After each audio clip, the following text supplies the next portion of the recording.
It's only been 2 months since my 2-year relationship with Lori ended. She dumped me because, according to her, we weren't moving forward. I couldn't understand why there was such a rush. After all, we were only in our 20s and everything was going great.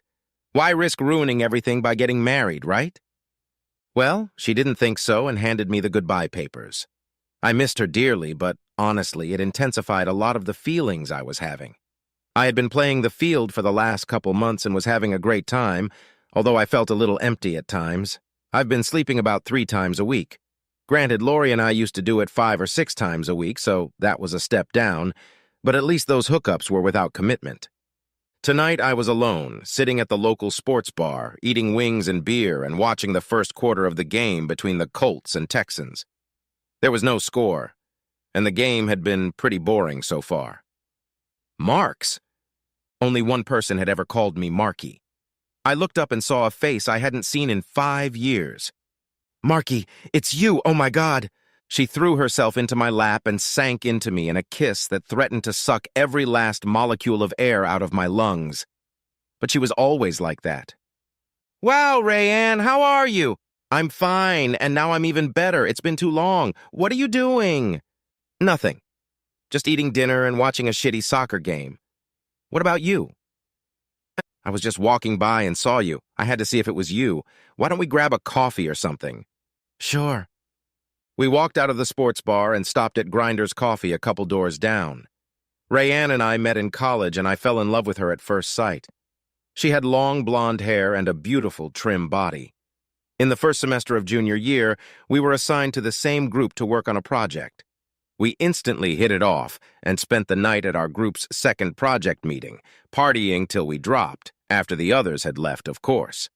That should have been my first clue. We fell in love hard and fast.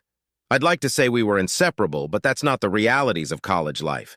We each had other classes and study groups, and I was also working part-time. My folks could handle the expenses just fine, but they wanted me to do a little work myself. As a result, we were apart as much as we were together. Sexually, Rayanne was insatiable. I was usually the one to offer to do something, anything, before just jumping into bed for sex. I didn't want our entire relationship to be built on physical intimacy alone. Things had been great for almost 2 years, and I was planning my proposal as graduation approached. I was at work one night, but was sent home early when one of the cars broke down and we had to close for repairs. I decided to surprise Rayanne with my sudden appearance, and isn't that always the way? I showed up at her apartment, and upon opening the door, her roommate Tony was immediately wary. She tried to tell me that Rayanne wasn't home, but her car was in the parking lot, and Rayanne never goes anywhere without her car. But I still wasn't about to barge in until I heard an "Oh my God, yes!" from deep inside the apartment. Since it was just the 2 of them living there, it was either Rayanne or they were letting some other woman have fun in their apartment. I squeezed past Tony, intending to catch her in the act, but she grabbed my arm and tried to stop me. It was so like her to try to reason with me at such an emotional moment. "Mark, she loves you. She really does. She's just trying something before she calms down. You don't want to go there." She was right. I didn't want to go there, but I needed to go there. I continued toward the back wall, and Tony reluctantly let me go. She knew me well enough to know that I wouldn't go on a rampage unless provoked, of course, so she didn't try to stop me again, but there was a look of sadness on her face. I was ready to catch her with a guy. That much was obvious. But I was most definitely not prepared for catching her with 2 of them. The door opening caught their attention, and all 3 of them turned in my direction like cats following a laser pointer. At first, Rayanne just stared at me in shock. I could almost hear her mind saying, "You should be at work." But I have to hand it to her, she didn't say it. After seeing everything I needed to see, I turned around and walked out. I'm pretty sure I heard Marky as I left, but maybe it was my imagination or just wishful thinking. I felt just awful. I really thought we had something, and to find out that Rayanne had just used me, that I was just another guy she'd screwed over, was a huge blow to my ego. Was I really so ignorant that I couldn't understand her? Or did we have an exclusive relationship, but she decided I wasn't enough for her? Suddenly I had doubts about myself as a person, as a man, and certainly as a potential husband. And the worst part was that I still loved her with all my heart. I couldn't even bring myself to talk to her right now. I was sure she would tell me how inadequate I was, so she needed to have sex with someone else. In fact, I was such a disappointment that she needed 2 men to make up for how bad I was. I somehow made it through the last few weeks of school without my grades dropping. She tried to convince me that she really loved me and that she was just having a few experiences before we settled down for the rest of our lives. Yes, that's right, a few experiences. In the interest of complete honesty, she completely ripped all vestiges of dignity and self-esteem from me by informing me that she had slept with me for 6 months, but all of those were, in her opinion, unusual opportunities. Basically, she wanted to experience all these things in her life and couldn't do it by getting married. Consequently, she had to do all of these things, or at least all of the things she was sure I would disagree with, before committing herself to the bonds of marriage. Most, but not all, consisted of more than one at a time.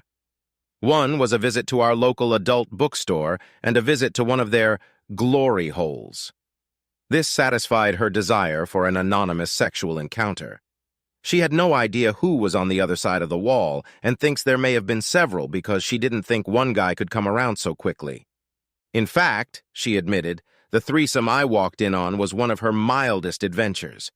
She also rode trains, did gangbangs, and even participated in a lesbian orgy involving 6 women, although she never once showed any interest in me with other women. She says it was fun and is already trying to figure out how to get me to let another woman into our bed. Oh, to get her to play with him instead of me. She just couldn't get over it, she said. When all was said and done, she insisted that it was all out of her system and she was ready to be my loving, faithful wife. Of course, by this time, my self-esteem and self-worth were completely shot, as was my trust in her. Even though I knew it was the right thing to do, it was still one of the hardest things I had ever done in my life for many reasons. I was still struggling with my sense of self-worth. I fell into a depression that I continued to struggle with on a regular basis. And here she is, 5 years later, looking as beautiful and sexy as ever, and suddenly none of that mattered. She wasn't wearing any rings, I checked, and I was single again. Just meeting her brought back all the feelings of love I had felt for her when we met, and I couldn't wait to find out if she was really ready to be a faithful wife. Oddly enough, the step I couldn't bring myself to take with Lori, I was practically dying to take with Rayanne. We talked about her job, real estate, and my job, benefits coordinator at a local company, reminisced about the good times we'd had together, but it seemed like we were avoiding the status of our relationship. I assumed she noticed my ring finger as I did hers, so perhaps we both thought it was unimportant. We left the coffee shop and headed to a club for some dancing and drinks. The passing years hadn't dampened her energy or her sexuality. More than one guy asked her to dance when we took a break, and she blew every one of them away. I was having a great time, and began to wonder what the future held for me. I quickly paid our bill and we left. She didn't feel comfortable leaving the car, so she followed me to my apartment. No sooner had we entered the entryway than we were already pulling off our clothes and each other. Finally, completely exhausted, we rolled over onto our backs and dozed off. I woke up to Rayanne moving around my bedroom. She was finishing getting dressed and gathering her things. She tried to be quiet but smiled when she saw me get up. She sat on the edge of the bed holding her purse. "I have to go home. Can't you stay?" She smiled at me, reaching for her purse. I guess I shouldn't have been surprised to see her putting rings on her finger, but I was. "I can't. My husband doesn't like me staying out all night." Are you married?" "Yes, for 3 years now." "But what was that? I thought—" She reached for me gently, taking my hand in hers. "It was just sex, baby. Look, Marky, the truth is, I'm a slut.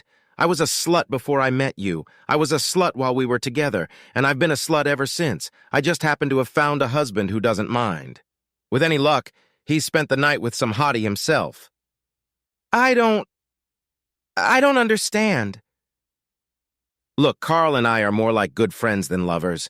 We met one night, we liked it, and we went out a few more times.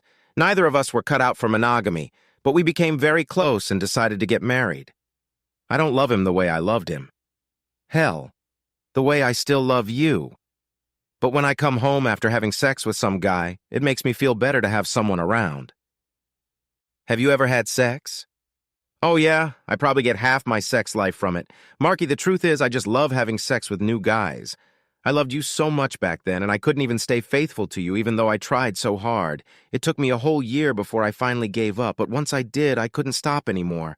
I was hoping I could hide it from you so we could stay together, but I realized you would have found out anyway. I'm sorry for that. I was selfish and I didn't want to lose you. Thank you for tonight, Marky.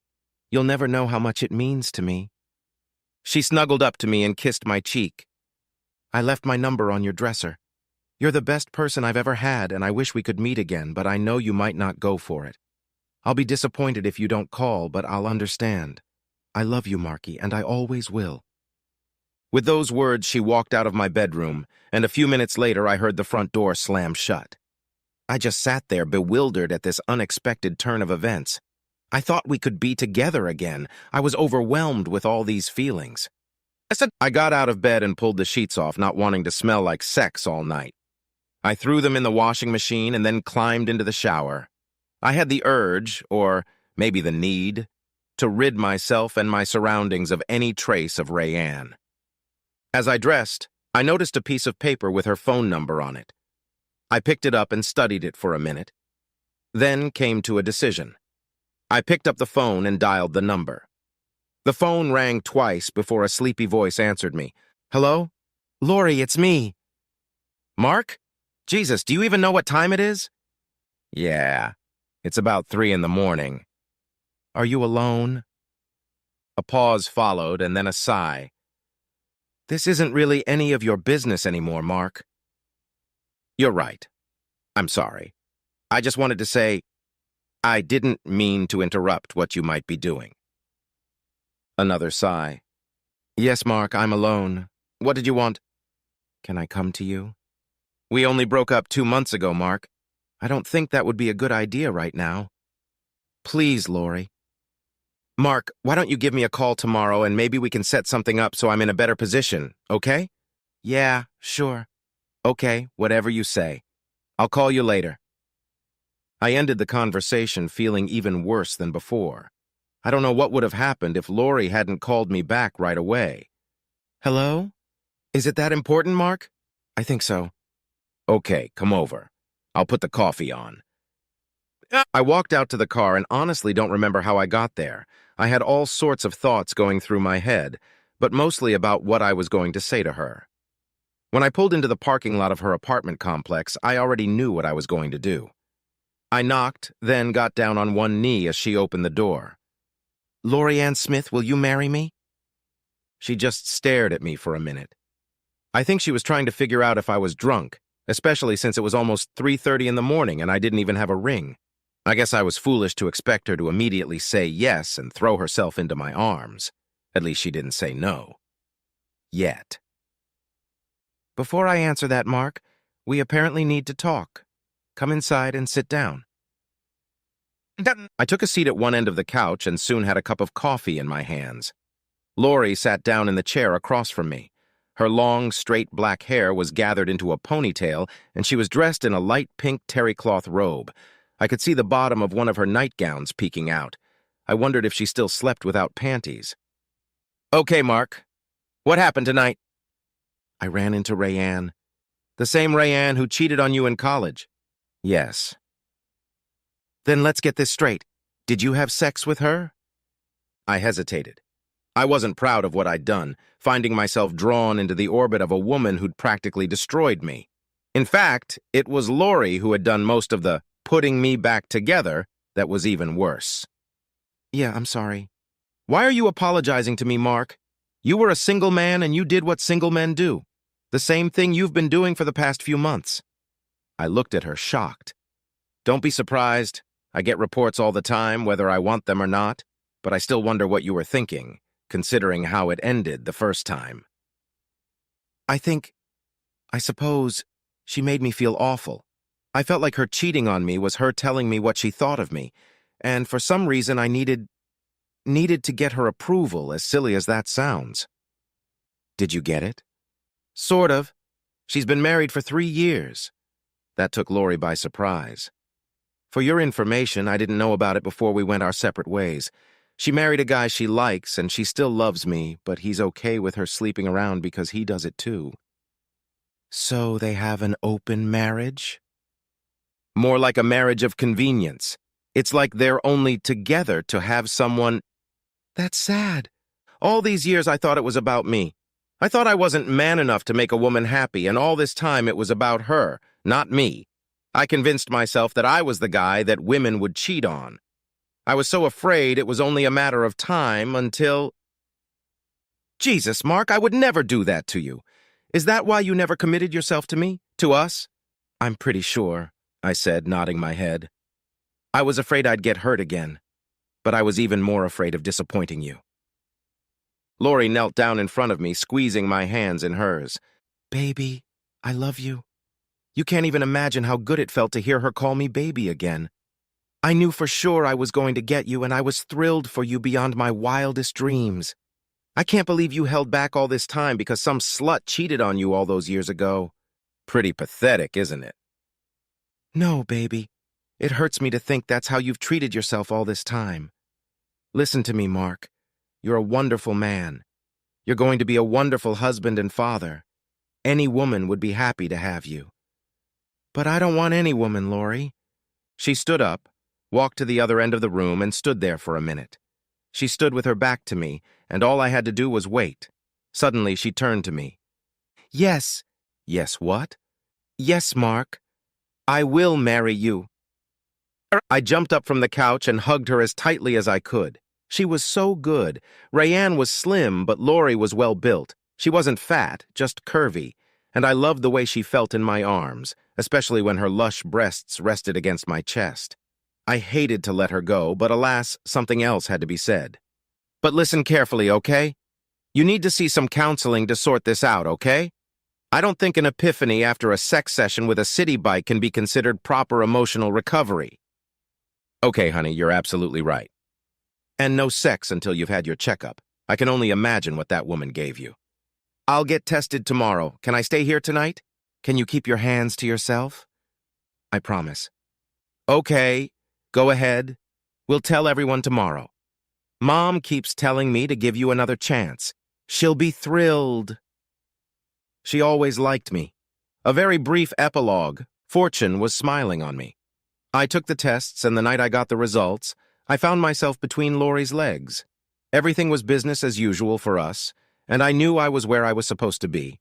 Marriage planning began the day after she accepted my proposal, but the date was set a year later, and I was explicitly told that the wedding would be delayed if I didn't fulfill my part of the counselor agreement. The threat was unnecessary as I wanted to get my life together as best I could, and I willingly participated. I actually met Rayanne again about 3 months after the wedding, or rather, Lori and I did. We were having dinner at a local steakhouse when she and her hubby walked in, and they were each on a date. I thought they were just out with another couple, but soon realized I was wrong. They saw us on the way in and stopped at our table to meet us. But when they sat down at the table, Rayanne was already busy with another guy and Carl with another woman. To each his own, I guess. And the steak dinner was in honor of the news that Lori was pregnant. We went to the doctor that day and got the final confirmation. I was looking forward to the beginning of the life that now lay before me, and even more so to the private celebration that Lori promised to throw later. Life is good.